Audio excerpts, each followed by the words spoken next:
امریکی وزیر خارجہ مارکو روبیو کہتے ہیں کہ ایران کی جانب سے ابھی تک تجاویز پر کوئی جواب نہیں ملا۔ ہمیں آج ان کا جواب آ سکتا ہے۔ امید ہے ایران کی جانب سے سنجیدہ تجاویز سامنے آئیں گی۔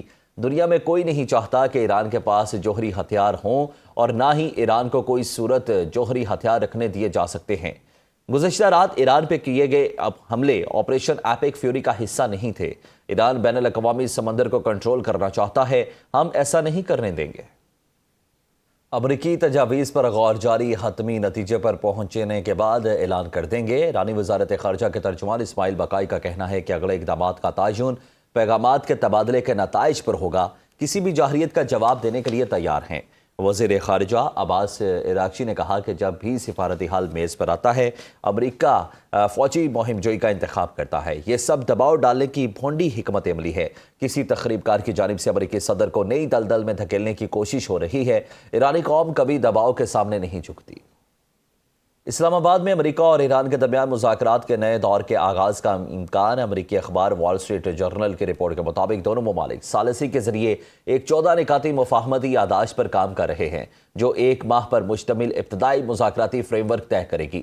رپورٹ میں کہا گیا ہے کہ مذاکرات میں ایران کے جوہری پروگرام، آبنائے ہرمز میں کشیدگی کی کمی اور افزودہ یورینیم کے ذخائر کی ممکنہ منتقلی جیسے اہم امور زیر بحث آئیں گے، جبکہ ایران پر امریکی پابندیوں میں نرمی اب بھی ایک اختلافی نقطہ ہے۔ اگر پیش رفت ہوئی تو ابتدائی معاہدے کی مدت باہمی رضامندی سے بڑھائی بھی جا سکتی ہے۔ ایرانی قوم کبھی دباؤ کے سامنے نہیں جھکتی۔ جب بھی سفارتی حل کا موقع آتا ہے، امریکہ غیر ذمہ دارانہ فوجی مہم جوئی کرتا ہے۔ ایرانی وزیر خارجہ عباس عراقچی نے رد عمل میں کہا کہ یہ سب دباؤ ڈالنے کی بھونڈی حکمت عملی ہے۔ کسی تخریب کار کی جانب سے امریکی صدر کو نئی دلدل میں دھکیلنے کی کوشش ہو رہی ہے۔ وجوہات کچھ بھی ہوں، نتیجہ ایک ہی رہتا ہے۔ ایران کے میزائل ذخیرے اور لانچر کی صلاحیت 75 نہیں 120% ہے۔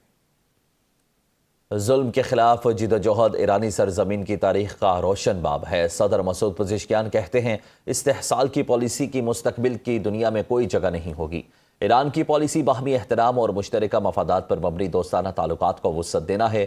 جس طرح ایران کے لوگوں کی ثقافت میں رواداری کی جڑیں گہری ہیں، اسی طرح اس سرزمین کی تاریخ میں جبر کے خلاف جدوجہد چمکتی ہے۔ روس نے ایران امریکہ مذاکرات کی حمایت پر زور دیتے ہوئے کہا کہ خطے میں استحکام کے لیے سفارتکاری ہی مؤثر راستہ ہے۔ روسی وزیر خارجہ سرگئی لاروف نے متحدہ عرب امارات کے وزیر خارجہ شیخ عبداللہ بن زائد ال نہیان سے ٹیلی فونک رابطہ کیا، جس میں مشرق وسطیٰ کی تازہ ترین صورتحال اور ایران امریکہ مذاکرات پر تبادلہ خیال کیا گیا۔ روسی وزارت خارجہ کے مطابق ماسکو نے زور دیا کہ ایران اور امریکہ کے درمیان جاری مذاکرات کی مکمل حمایت کی جانی چاہیے تاکہ خطے میں دوبارہ کشیدگی اور جنگی صورتحال سے بچا جا سکے۔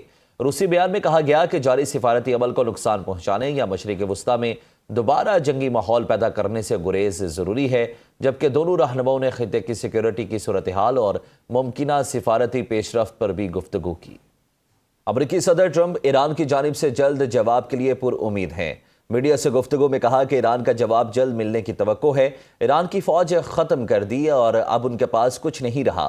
امریکی صدر ٹرمپ نے خبردار کیا، اگر ایران کے ساتھ جاری سفارتی کوششیں اور معاہدے ناکام ہوئے تو واشنگٹن سخت ترین پالیسی اختیار کرے گا، جس کے تحت پروجیکٹ فریڈم کو دوبارہ فعال کر کے اسے مزید وسعت دی جائے گی۔ صدر ٹرمپ کے مطابق اس ممکنہ نئی حکمت عملی کو پروجیکٹ فریڈم پلس کا نام دیا جائے گا، جس میں تہران کے خلاف پہلے سے زیادہ سخت اقدامات اور اضافی اختیارات شامل ہوں گے تاکہ امریکی مفادات کا تحفظ یقینی بنایا جا سکے۔ امریکی وزیر خارجہ مارکو روبیو کہتے ہیں کہ ایران کی جانب سے ابھی تک تجاویز پر کوئی جواب نہیں ملا۔ ہمیں آج ان کا جواب آ سکتا ہے۔ امید ہے ایران کی جانب سے سنجیدہ تجاویز سامنے آئیں گی۔ دنیا میں کوئی نہیں چاہتا کہ ایران کے پاس جوہری ہتھیار ہوں اور نہ ہی ایران کو کوئی صورت جوہری ہتھیار رکھنے دیے جا سکتے ہیں۔ گزشتہ رات ایران پہ کیے گئے حملے آپریشن ایپک فیوری کا حصہ نہیں تھے۔